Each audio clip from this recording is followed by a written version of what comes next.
Studios have done it again. They've managed to reach even lower on the totem pole of scumminess by using AI to make game trailers. So it's been reported that Snail Games, while they were at the GDC, aka the Game Developers Conference in California, they showed a new game that they'll be adding to the Ark series, Ark Aquatica. They released the trailer the day after, and lo and behold, the trailer is rife with AI-generated video. From the one swimmer shown to have a foot morphing into a flipper to the unapologetically AI-generated narration, it's a struggle to find a single thing in this trailer that has a semblance of effort put into it. What's arguably even more disrespectful is the idea that this is supposed to be a celebration of 10 years of the Ark franchise. You'd think there'd be a hell of a lot more effort put into it if that was the case, and the online reaction was so bad that the official Ark devs, Studio Wildcard, publicly distanced themselves from the project and reiterated that they do not work on Aquatica and to direct all questions and updates to Snail Games. Now, I have no idea if Studio Wildcard just gave Snail Games the right to make a DLC for a fat check and just forgot about it, or if Snail Games blindsided them with this, who knows. But I have to assume that Studio Wildcard has at least some semblance of supervision on what is going on with this underwater DLC. Surely someone has to have given the go-ahead on the trailer. But who the heck even are Snail Games anyway? So I looked it up. Well, you probably aren't surprised to find that Snail Games' parent company is Chinese. It's called Suzhou Snail Digital Technology Company, stationed in Jiangsu, China.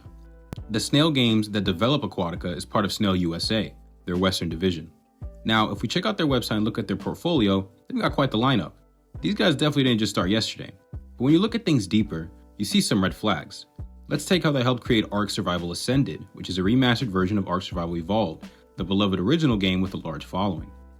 Survival Ascended was infamous for its poor optimization and bugs, making players go right back to the original game.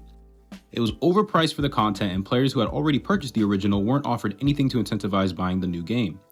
They would have to pay full price for the remaster, DLC and all, and the content wasn't any different, nor was the gameplay.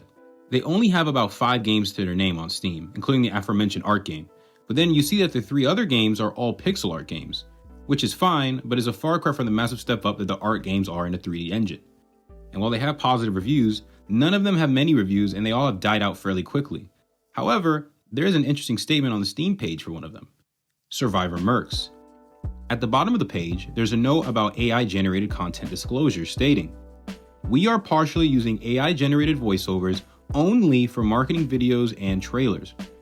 Bear in mind, this game came out on September 14th, 2023, so they do have a track record of using AI voices in promotional material. Still, using AI-generated video is a big jump from merely using voices. Not to mention, they didn't even disclose that AI was used in the trailer's description, and there's definitely a reason for that. People don't like AI-generated content. It's lazy, usually full of errors, and it makes a mockery of the effort that actual workers put into their games or whatever it might be.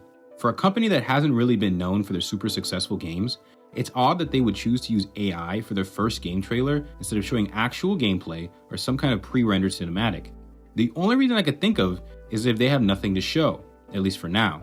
This is their first big title that rests solely on their shoulders, so it remains to be seen if they end up delivering or not.